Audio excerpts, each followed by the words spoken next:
वरून काय बघतो हेडपेस मुंबई गोवा राष्ट्रीय महामार्गावर कशेडी या ठिकाणी मोठ्या प्रमाणात भूस्खलन झालेलं आहे.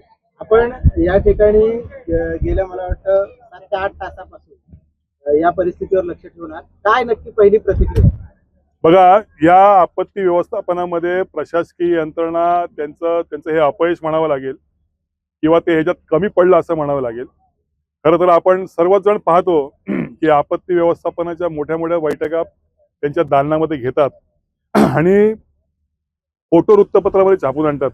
याच्या पलीकडे ग्राउंड लेवलवरती त्यांची आपत्ती व्यवस्थापनाची जी व्यवस्था आहे ही शून्य या ठिकाणी पाहायला मिळेल. आणि म्हणून गेल्या 2:30 वाजल्यापासून इथल्याच काही सगळ्या प्रवाशांनी आम्हाला फोन केल्यानंतर जे या ठिकाणी मशिनरीवाले आहेत, जे काही यंत्रणावाले आहेत, त्यांना आम्ही फोन करून इथली विनंती करून इथपर्यंत बोलवला. याला देखील 10 तास झालेले आहेत आणि 10 तास झाल्यानंतर देखील हा रस्ता अजून खुला झालेला नाही. तर हे मला प्रशासनाचा अपयश असं मला या ठिकाणी सांगायचं आहे. साहेब, जर 200 मीटरचा रस्ता काढायला जर 12 तास लागत असतील तर याच्या पुढे कोकणामध्ये जर मोठी घटना झाली तर याला किती तास आणि किती दिवस लागू शकतात? दुसरी घटना 100% होणार आहे. परशुराम घाटातली अशाच पद्धती दुर्घटना होणार आहे. दुर्दैवाने असं होऊ नये काय, परंतु प्रशासनाने त्यावर अलर्ट राहायला पाहिजे. अशा पद्धतीची जर का एक्स्ट्रीम लेवलची काही समजा दुर्घटना घडली तर यांच्याकडे कुठलीही यंत्रणा नाही, लोकप्रतिनिधीचं कुठलंही नियोजन नाही. त्यामुळे स्वतःची पाठ धोपटून घेण्यामध्ये लोकप्रतिनिधी मग्न आहेत.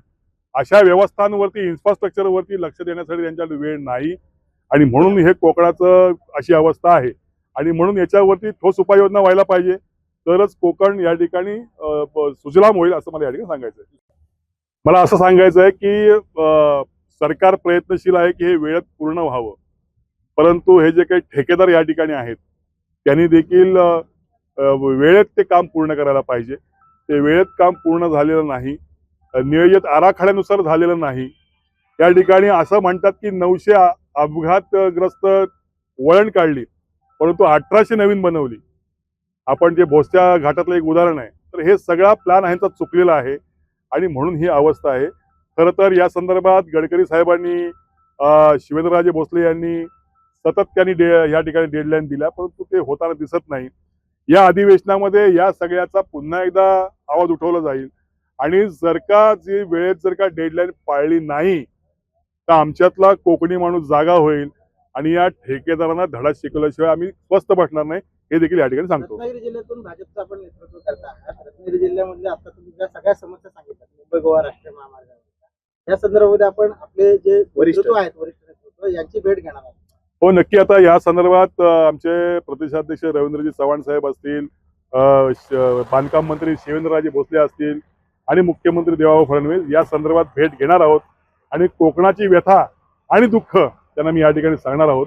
त्याच्यावरती ठोस उपाययोजना काढतील असा मला विश्वास आहे. साहेब, सर्वात महत्वाचा प्रश्न असा आहे की मंत्री नितीन गडकरी यांनी हाच मुंबई गोवा महामार्ग होण्यासाठी अनेक प्रयत्न केले, मात्र तुम्ही कशेडी बोगद्यापासून ते पार संगमेश्वरपर्यंत जर बघितलात तर रस्त्याला भेगा पडलेल्या आहेत. आता रस्त्याला भले भले खड्डे पडलेले आहेत. अजूनही लोकांची अशी प्रतिक्रिया आहे की रस्ते झालेत पण मात्र समाधान नाही आहे.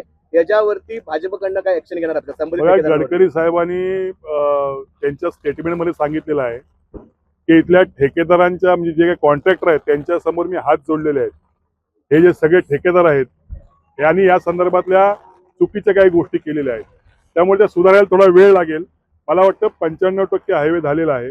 अशा काही उपाययोजना केल्या तरच मला वाटतं तो सुरक्षित राहील असं मला या ठिकाणी वाटतंय. म्हणून सुरक्षिततेवरती आमचा जास्त भर राहील असं मला या ठिकाणी म्हणायचं. शेवटचा प्रश्न, मुंबई गोवा महामार्ग अजून गेले 12 तास बंद आहे. प्रवाशांच्या सुखकर सोयीसाठी दुसरा मार्ग उपलब्ध झाला आहे का अजूनपर्यंत? आताच आमच्या सगळ्या कार्यकर्त्यांनी म्हणा किंवा प्रशासनाने म्हणा युद्धपातळीवर प्रयत्न करून विनेरी मार्गे आपला एक रस्ता तयार केलेला आहे. त्यामुळे छोट्या वाहनांना जायला त्या ठिकाणी आता आपल्याला जायला मिळू शकेल. मोठ्या वाहनांना हा थोड्याच वेळात 1 तासाभरामध्ये रस्ता मोकळा होऊन इथले सर्व प्रवासी पुन्हा आपल्या मार्गाला लागतील अशी अवस्था या ठिकाणी आहे. याआधी सुद्धा तुम्ही मुंबई गोवा हायवेवरती तुम्ही आवाज उठवला होता, त्यावेळेस तुम्हाला त्याच्या काही गोष्टी सहन कराव्या लागल्या होत्या.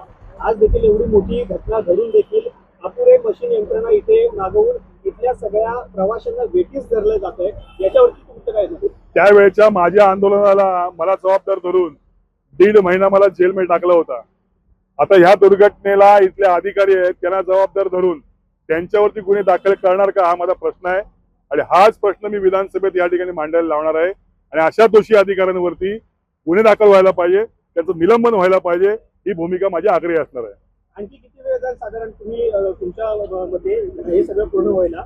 एक अर्धा पाऊण तास ते तासभर लागेल, याच्या पलीकडे वेळ लागणार नाही असं मला या ठिकाणी सांगायचं आहे.